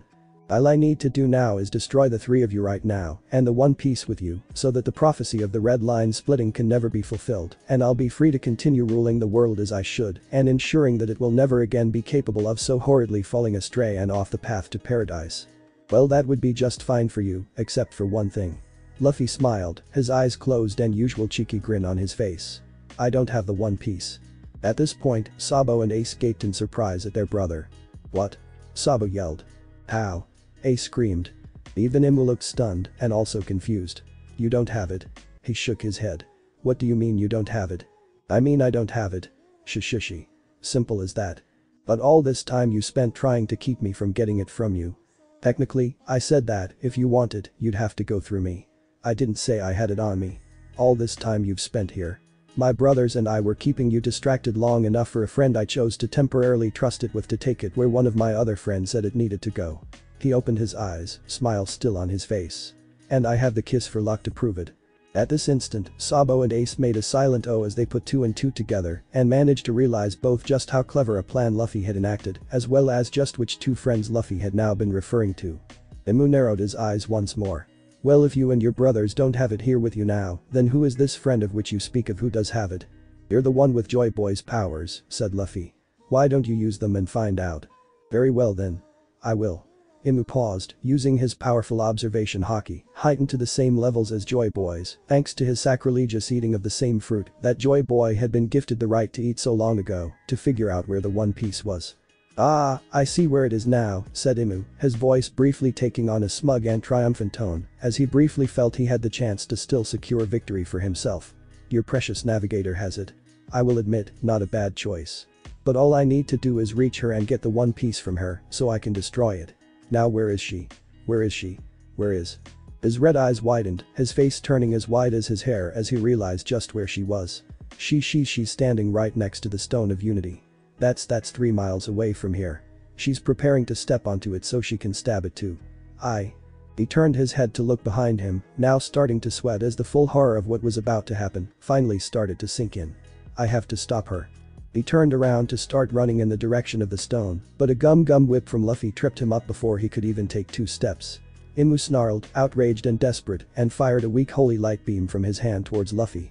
The rubber man shrieked, just barely leaning backward in time to avoid getting blasted right in the face, losing his balance and falling flat on his back in the process after Imu used another beam to blast a path segment right next to his left foot. The World King snarled triumphantly and scrambled back to his feet, only to then be blocked off by Sabo and Ace after he'd only taken 5 steps forward. Not gonna happen, you bastard, Sabo growled. Get out of my way. Imu roared. As World King, I demanded. And I'm telling you again, Sabo snarled. Not gonna happen. You dare defy your god like this? There's only one true god in this world, said Ace. He let a smug smirk come on his ethereal face. And it ain't you. Imu snarled. Why, I ought to, he managed to snarl, drawing his right fist back to throw a punch, only to then be blasted backwards by a wave of fire from Sabo. He growled in rage and pain from both the blow and the subsequent impact and started scrambling to get back to his feet, only to be further delayed in this effort by Luffy jumping onto his back and wrapping all 4 limbs around him like snakes. The World King thrashed and writhed against the tight grip, letting out a mix between a sob and a snarl as he struggled desperately to free himself from Luffy's rubbery embrace. After what felt like an eternity, he managed to cause his left palm to become engulfed in a weak aura of holy light before then slamming it right across Luffy's forehead. The Straw Hat Captain shrieked, reflexively undoing his constricting embrace on the World King as he instinctively worked to get away from the searing pain on his forehead. Imu managed to get back to his feet, only to then be sent briefly sliding backward by twin streams of flame coming from both Sabo and Ace, which he eventually countered by letting a weak twin stream attack of his own holy light, an almost demonic look on his face as he fought with everything he had despite his current state of relative weakness. To fight off the 3 brothers in time to reach the Stone of Unity. The flash of haki suddenly went off in the distance. For what felt like an impossibly long time, all was silent and still, Imu and the 3 brothers gaping in the direction of the Stone of Unity, the former's entire face once again the exact same shade of white as his hair, as both his beams and the flames from his opponents flickered harmlessly to a stop. No, the World King managed to say in an almost impossibly quiet tone of voice. No, no, no. The three brothers smiled, but none more so than Luffy. He had just now quickly used his observation haki in time to see that, exactly as he told her to do, Nami had already started running like hell to try to reach as safe of a distance as she possibly could only 2 seconds after stabbing the One Piece into the all-important stone. Good work, Nami, he thought to himself, a strange feeling of warmth flaring up inside him as he did so. I knew you could do it. The 3 impossibly long seconds finally ended and Imu swiftly started to run in the direction that would lead to the stone once more. At this point, there were now only minutes at best before the all-important eruption of impossibly powerful haki was unleashed for the second time since it's being claimed by the new Pirate King and the World King knew it. I have to get it out. Sabo reacted instantly after hearing this, blasting Imu onto his backside with a fireball. Oof, Imu hissed as he landed, briefly placing his hand on the charred area of his robe that had just been blasted. But he quickly forced himself to put this to the back of his mind. I have to stop it, I have to stop it. The flaming kick to the face from Sabo interrupted his thoughts and knocked him right on his back. He hissed from the pain, only to then be grabbed by the hair by Luffy, who promptly dragged him backwards and threw him against a nearby column. The World King howled in agony as he felt his back briefly crack against the now likewise cracking and buckling column. But the World King was not one to give up easily, and he started trying to resume his desperate effort immediately after landing back on the ground, only to be blocked off by the three brothers once more. He let out another hissing mixture between a sob and a snarl as he raised his hand to blast them out of the way, only to let out that same incoherent noise of despair yet again when his hand only managed to very briefly flicker and weakly glow before the holy light completely faded out of sight and refused to come back. He'd now finally exhausted all his energy and power, just as would always eventually be the case for a pretender like him who dared to eat the fruit that had only ever been explicitly permitted for exclusively Joy Boy himself, and he now had next to no means of properly fighting his way out. The three brothers chuckled. Looks like you've finally run out of fuel, Ace snarked. Imu hissed in despair. I don't have time for this, he stammered. I need to get to the stone. The three brothers all took a single step forward in unison right as Imu took a single step towards them, firm glares of determination on their faces. Forget it, Luffy spat. We're not gonna let you. Boys please, Imu stammered, his red eyes turning almost pink from terror, something he'd never once thought in all his many years of life so far that he'd ever feel before this current moment. You can't do this. Really? Luffy asked, a mocking tone to his voice. It looks to me like we just did. It took all of Imu's willpower not to let out his humiliating hiss of despair yet again. Boys, I mean it, you have to get out of my way, right now. The Stone of Unity, it's been stabbed by the One Piece. Yeah, thank you Captain Obvious, said Ace. I'm serious.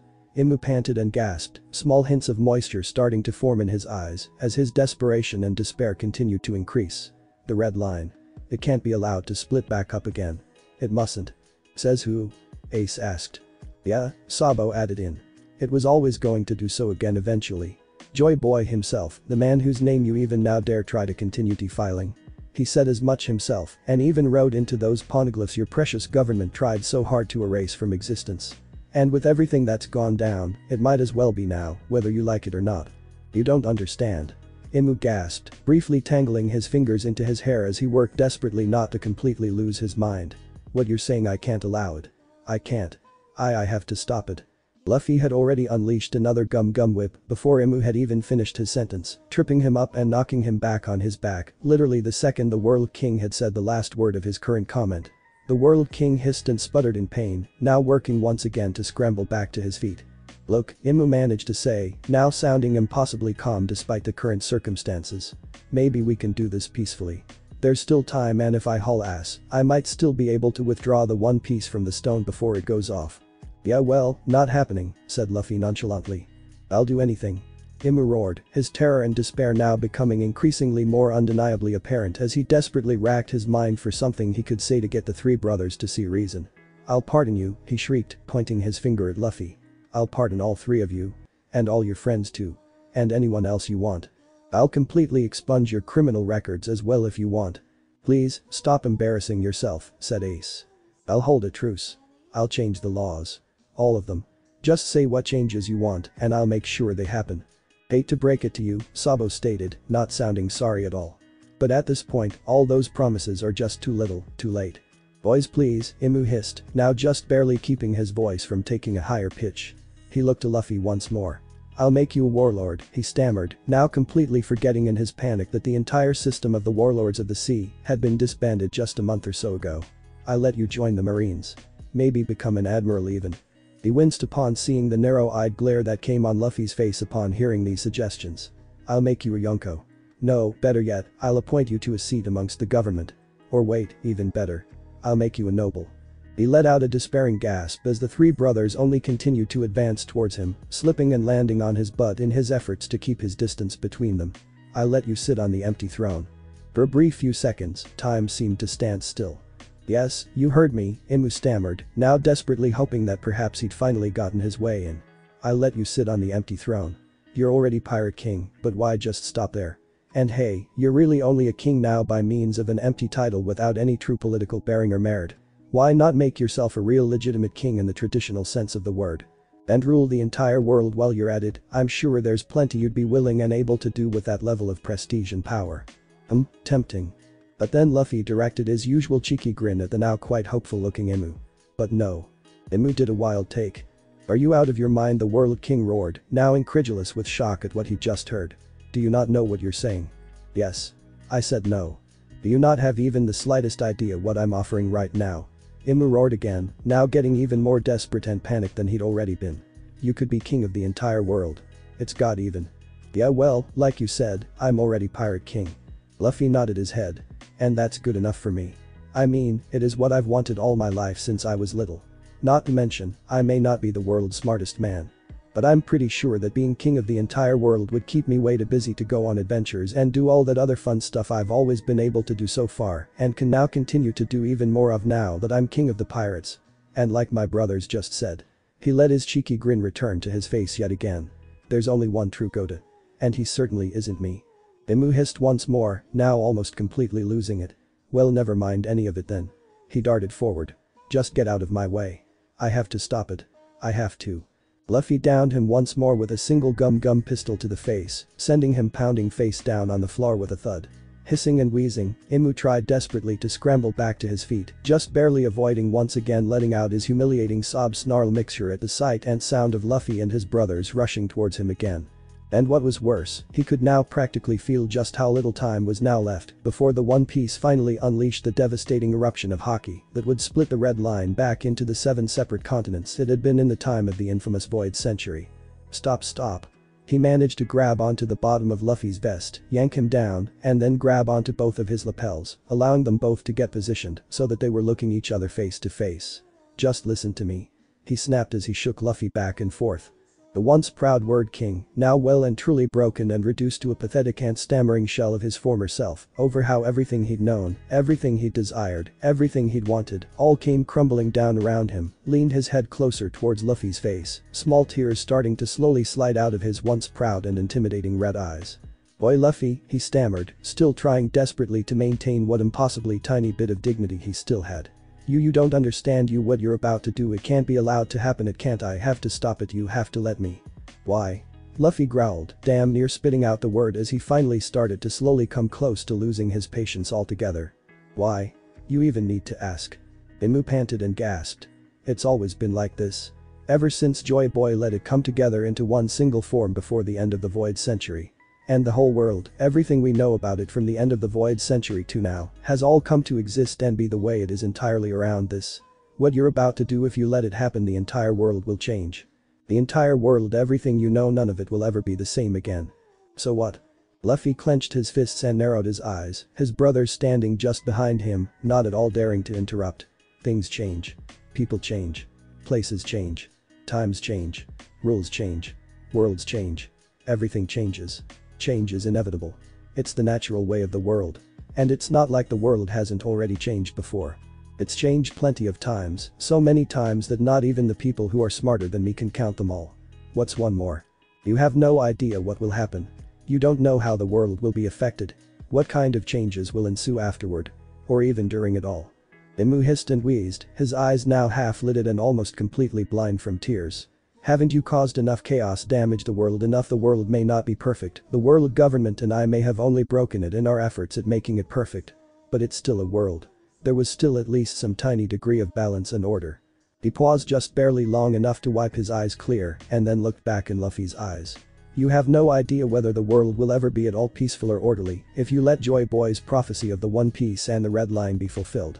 Hell, you have no idea if the world will even be viable, let alone worth living in, even if it is viable after what you're about to let unfold. If you let the One Piece split the Red Line back to its original state, you could end up dooming the world to becoming just as chaotic and dangerous as it was during the Void Century or earlier, or possibly even more so. The World King nodded his head, undid his left hand's grip on Luffy's right lapel, and then pointed his left finger straight between Luffy's eyes. And if that happens, you'll be the one forever feared and reviled as the monster, the demon, the villain, who allowed it all to happen. Luffy narrowed his eyes even further. What's so wrong with that? No. Imu screamed, his red eyes widened and face pale in despair. As this happened, the One Piece, still stabbed into the very center of the Stone of Unity, was starting to glow and throb increasingly swiftly and loudly with Haki, now only 10 seconds away from unleashing the all-important discharge. Ooh. Imu despairingly roared literally the instant the One Piece reached the 6-second mark and then swiftly went down to 1. And the instant the invisible countdown finally reached 0, the One Piece proceeded, for the third time in its life, to unleash its impossibly vast amount of Haki. Present day. Luffy nodded his head once more at the memory of what had happened next. The instant the One Piece had gone off, the resulting discharge of Haki and the shockwaves it had produced in the process had caused the entire Red Line to start cracking and crumbling. With gaping fissures opening up and massive slabs of stone and earth detaching from their long-held positions and tumbling down to the ocean, if not outright crumbling to dust, as the Red Line started, with gradually increasing speed, to split apart and become the 7 separate continents that it had been before Joy Boys merging them together into one. At the same time this happened, Fishman Island, already evacuated, also started to crumble and burst apart as the destruction that Madame Shirley had predicted finally came to pass. One of the fissures had split the floor of the temple where Imu had done battle with Luffy, Ace, and Sabo at the very center. And by sheer chance, it had been positioned just perfectly to allow Imu to fall inside. And he did, Luffy only just barely being prevented from falling in as well, thanks to Sabo and Ace grabbing him in time for Imu's grip on their brother's vest to unwillingly be lost. The World King had fallen, kicking and screaming all the way into the seawater that had started erupting into the chasm. Miraculously, Imu had survived the impact, only to instantly be rendered still doomed to die by virtue of being paralyzed by the effects of his fruit, reacting to his being in the ocean water, and leaving him with no other choice but to sink to the bottom of the sea and drown. And once he died, Joy Boy's fruit, which Imu had committed an unspeakable sin in eating, reformed back where Joy Boy had initially decreed for it to be kept locked away for all time that remained till the foretold end, and his equally foretold true second coming. And this time, it would hopefully stay there forevermore. From there, so much had happened that Luffy still found himself surprised at times that he'd made it out alive. But his old electric duck friend Billy had happened to arrive in time to carry him and Sabo back to the safety of the rest of the army, who'd fought alongside him against Imu and his forces, with Ace's spirit having since departed back to the afterlife. And from there, so much more had happened that Luffy still couldn't fully process it all at once without getting a headache. From a geographical standpoint, all maps had been rendered in desperate need of updating and redrawing. Naturally, the Red Line had now been reduced to 7 separate landmasses across the equator. Fishman Island was naturally in need of being erased from the maps altogether. Miraculously, all the other landmasses in the world had been mostly unaffected.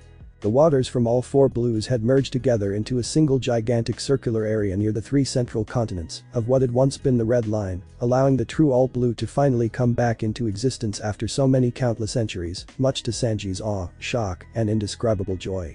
And on another note completely unrelated to geography, the rebirth of the All Blue had also allowed, mere seconds after said event had occurred, to allow Brook to finally reunite with his old friend Laboon the Whale, without even needing to sail straight back to Reverse Mountain. And from there, the life-changing events and historical moments had only continued to keep happening. Mere days after all the chaos had happened and Shanks had departed, the poneglyphs and the secrets they contained had all been allowed to become public knowledge. What was now known as the Old World Government had been completely disbanded and gotten a new system, appropriately called the New World Government, set up in its place. And the world's political environment hadn't been the only major cultural element to get restructured. The Marines had likewise been restructured. The Field Admiral position left vacant after the death of Akainu had ended up being granted to Aokiji, who so far was still in that position even now, despite his continued claims of it just being temporary. And of course, the rest of the Marines had similarly been restructured as needed, with one notable change being that none other than Luffy's old frenemy from the very beginning of his journey, Kobe, had ended up appointed, as he'd come to start wishing for, to the rank of Admiral. And while the warlords of the sea had remained disbanded, a new set of Yonkos had been appointed as well, with Shanks being one of, if not the only previous member to remain a Yonko.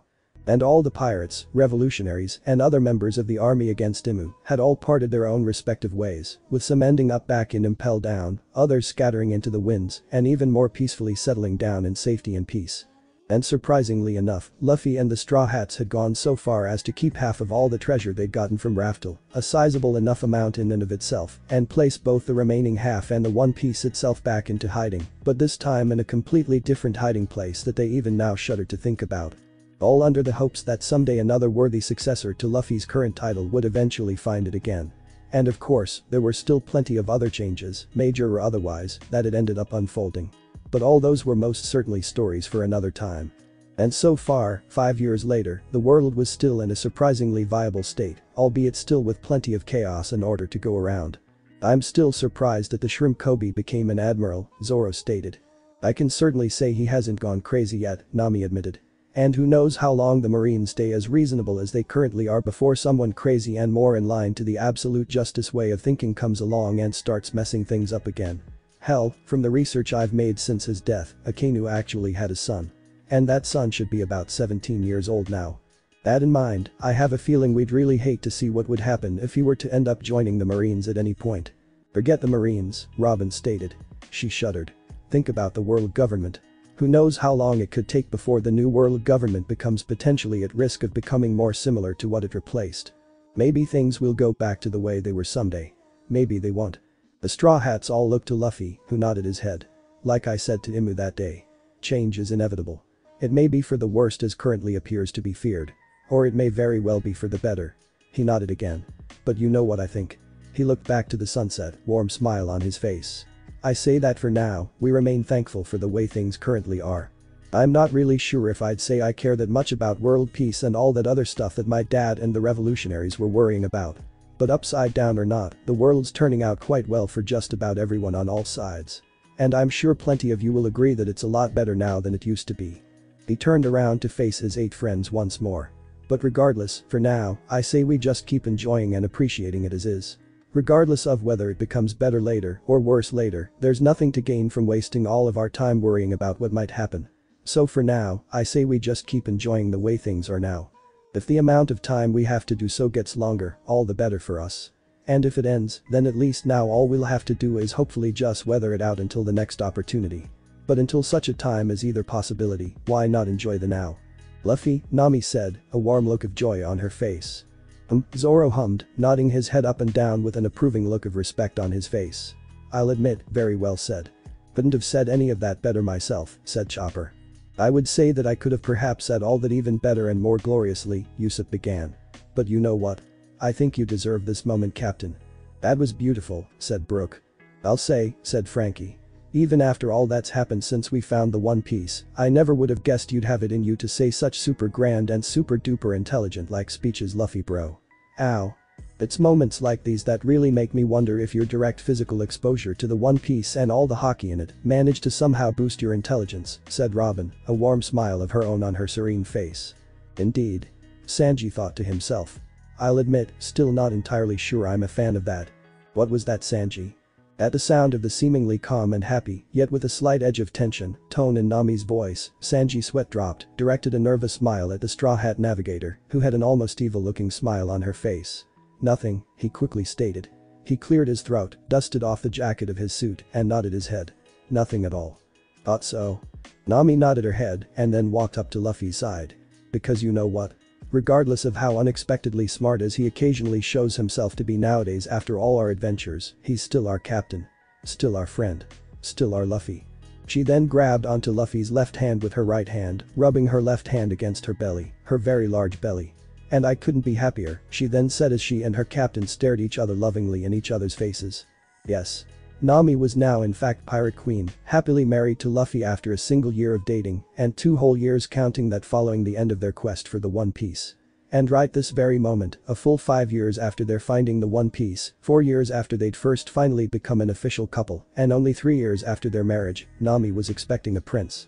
Luffy and Nami continued to look into each other's eyes, the rest of the Straw Hats present, surprisingly including Sanji, also looking fondly at their king and queen. Even now, they all had to admit, when they all really put their minds to it, the fact that their captain and navigator had ended up falling in love with each other really hadn't been a surprise to any of them. What had surprised them, however, was that it had ended up taking as long as it had for them to even both mutually realize the fact, let alone officially become a couple and start dating. But after a single year following the successful finding of the One Piece, Luffy had managed, after carefully thinking everything over and also finally becoming even remotely interested in romance and dating, to finally realize that, contrary to what he'd initially thought despite his knowing quite well what romantic love actually was, he was in fact in love with Nami. And had been in love with her ever since the first time he'd ever seen her, which, much to Nami's own surprise, had not been that time he'd actually first spoken to her at Orange Town.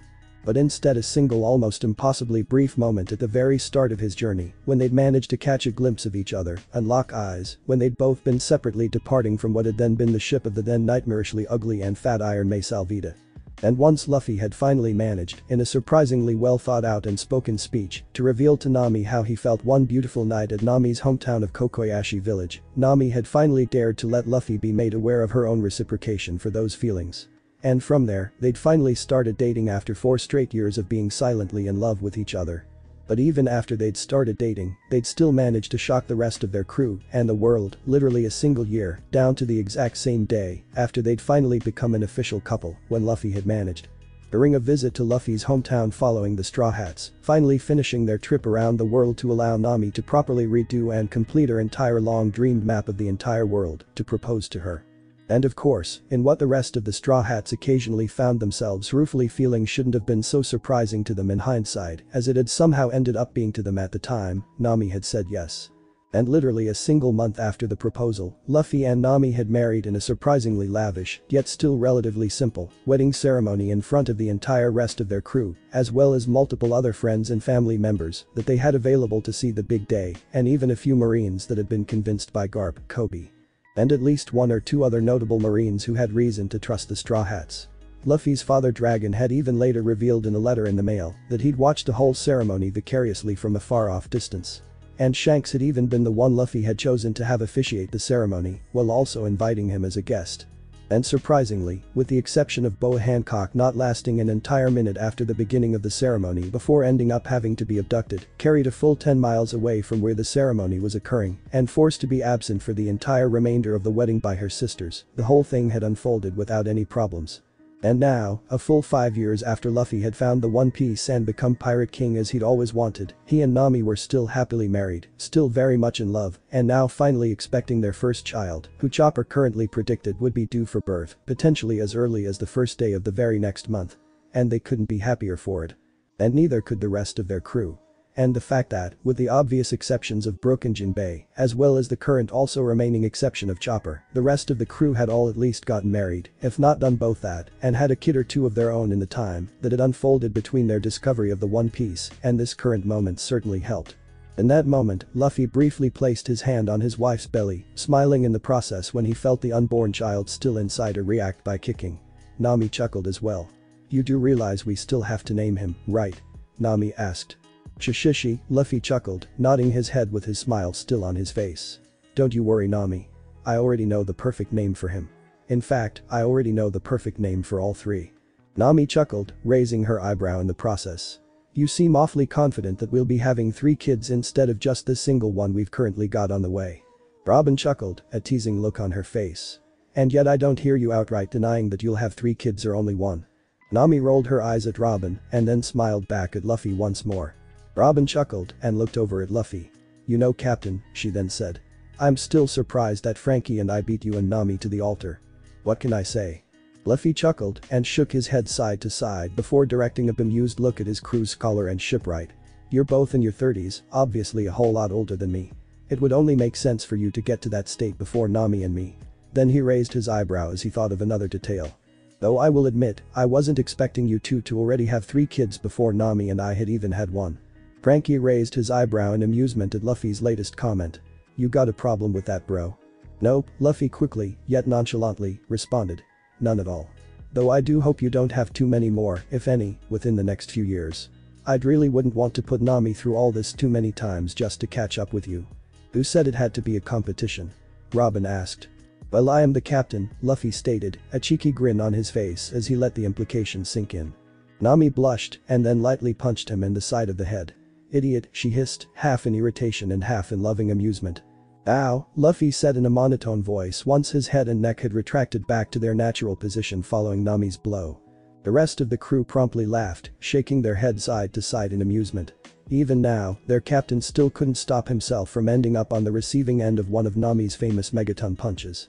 And of course, thanks to her always unconsciously packing a tiny bit of hockey into her blows without even realizing it, her blows always managed to successfully hurt the captain, though not too badly. Sanji sighed in contentment and then nodded his head. "Well, I for one hope it doesn't become a contest between all of us. After all, Viola's already plenty tired out from giving birth to Camille last month, and I'd really rather not have to put her through another kid so soon. And that's without considering how Brook would automatically be disqualified." "Hey." The Straw Hats laughed, the skeleton musician shaking his head with a look of annoyance directed at the chef. "Not funny." Eventually, they all stopped laughing and got back to a good mood, Sanji in particular smiling gleefully at the thought of his newborn daughter. Even though she was so far still about a single month old, she was already showing signs of potentially taking a lot after him in physical appearance when she got older. She certainly already had his fair skin and blonde hair. But she'd also inherited Viola's distinctive dark brown eyes. And from what they'd both been able to observe, she'd already seemed in her immensely young age to already take interest in both watching her father cook as well as watching her mother do flamenco dancing. Sanji sighed in contentment and rubbed his hand through the hair on the back of his head. "I will admit, I'm really looking forward to seeing how my precious little angel turns out to be once she's old enough to perhaps be able to learn how to cook, not to mention perhaps maybe end up joining a crew." Robin and Nami raised their eyebrows. "Who said anything about our kids joining any pirate crews?" Nami asked. "Well, when you really think about it, it would only make sense," said Luffy. "I mean, we are pirates.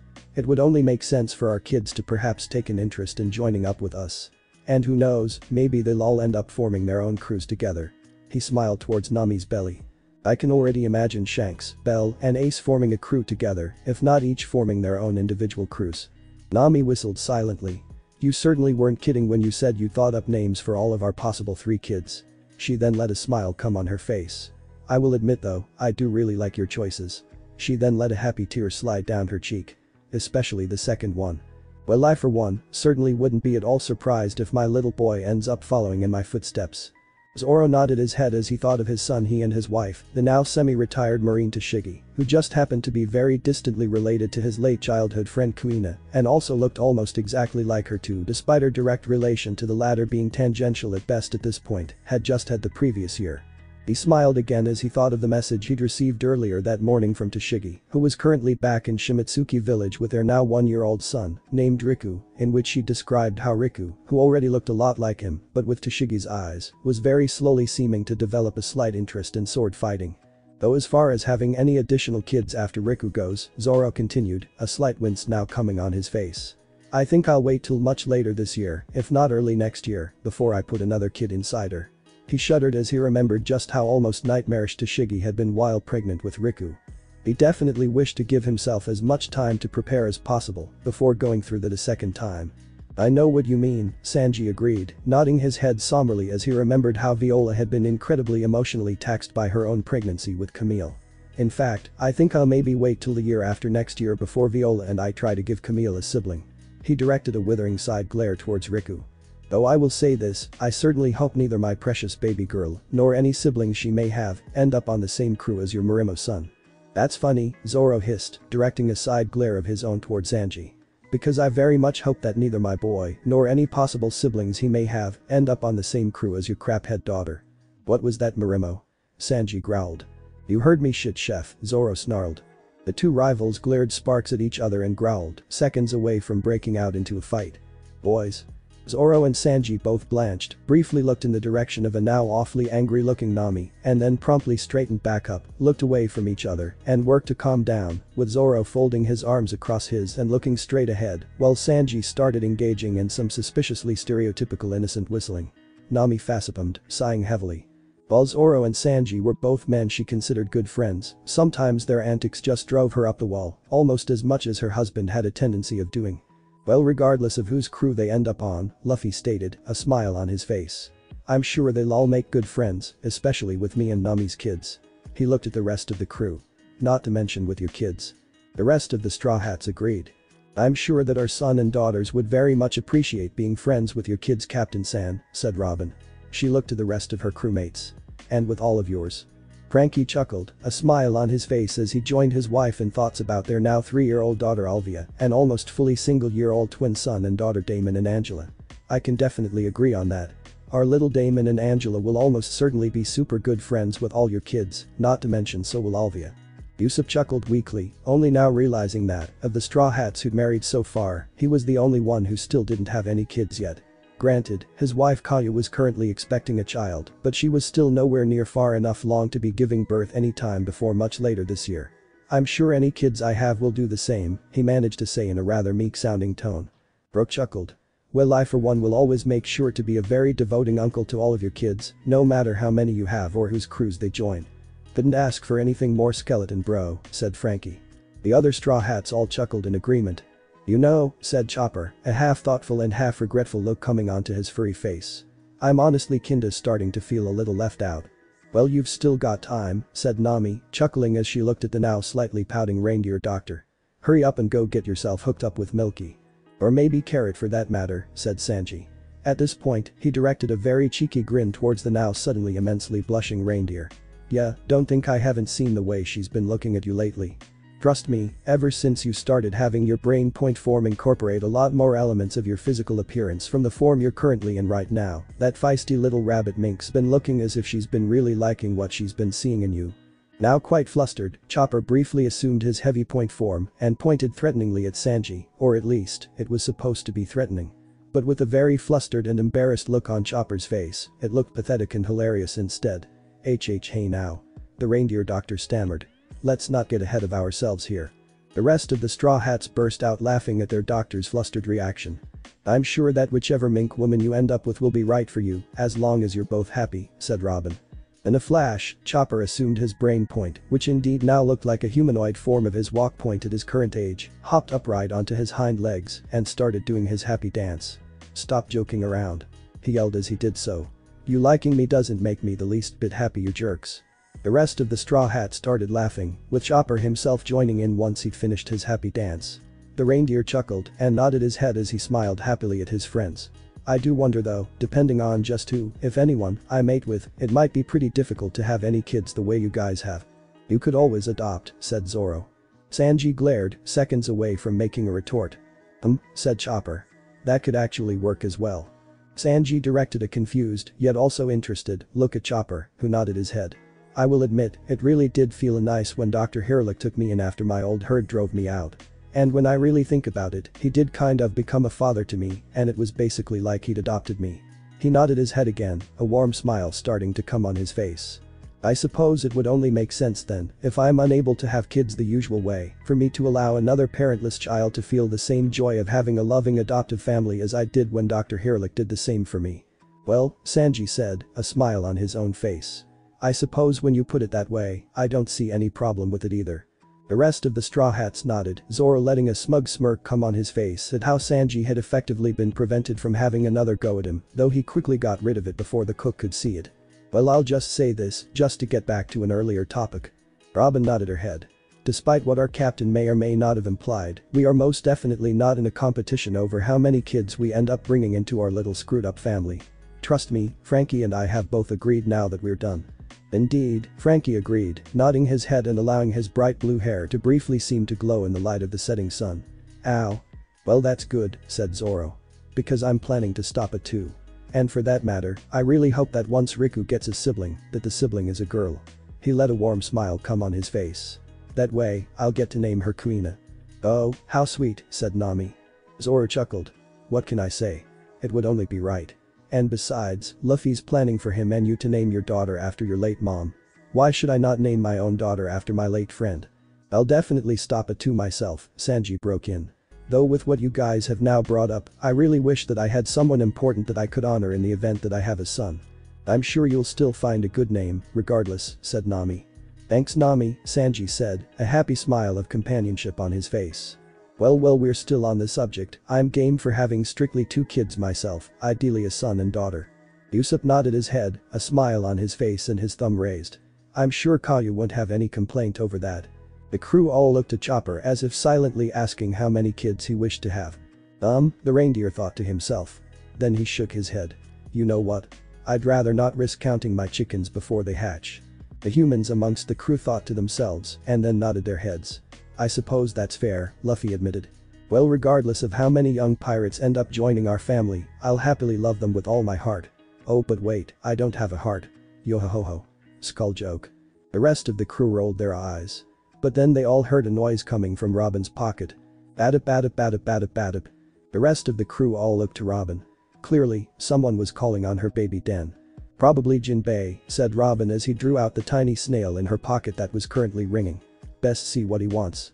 Good idea, Frankie agreed.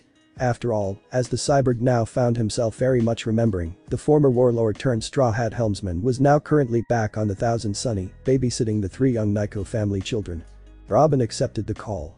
Kulik, went the baby snail as the call was answered. Robin turned the snail's shell around to allow it to easily be heard by everyone present. Hello Jinbei, said Robin. Is there a problem?